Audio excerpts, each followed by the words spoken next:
Hey everybody, you might remember that we were on this Horizon Adventure 925T treadmill before. When I cleaned the brushes, well, the brushes have pretty much stopped functioning at this stage, so I need to replace them. They're worn down. So once again we take off the motor shield and come in up where the brush is. We press down on this little silver clip, down and up just to release that, and we take that out. Behind that there is a dog bone spring. I normally put a dot on it to indicate which side is up, and you can just pull it out or pull the brush up and it will pull the spring out as well. And then finally we have the brush. So the brush just sits on the commutator, so you can just pull that out, and it's connected to a spade connector here, which I'm just going to clip out. And that's our old brush. So as you can see, it's very, very worn down and it needs to be replaced. Okay, so I had difficulty getting the exact one online. This is the old one, as you can see. So I just went online and looked for Horizon replacement brushes. I wasn't able to get the exact one for the 925T, but this is the one that I found from gymparts.co.uk.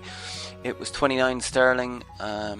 Shipping was quite expensive, and then it got customs as well. But I'm happy enough because it actually is the right one. As you can see, it's very same size. You can see there on the left is the new one, and on the right is the old one, which is worn down. So we're going to fit that brush. Okay, so we just reversed the procedure. You can see there's a lot more on the new brush. So we're going to fit that back in. So this is where it sits down onto the commutator, so fit that in there. And there's a spade connector again, and we need to put our spade connector on that. It's difficult for me to show here, but I'm going to just do my best with it. It's a little awkward as you press it down. That's it, and snap into place. That's it. So that's our brush back in.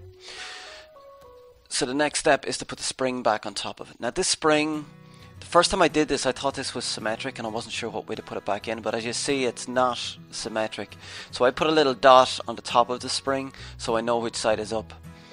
So we can just sit that onto the brush here.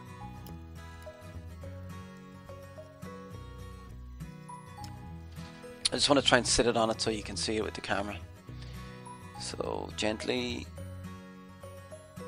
and that's it. That should sit on top of the brush like that. So lastly we put the clip back on. This is the tricky part really.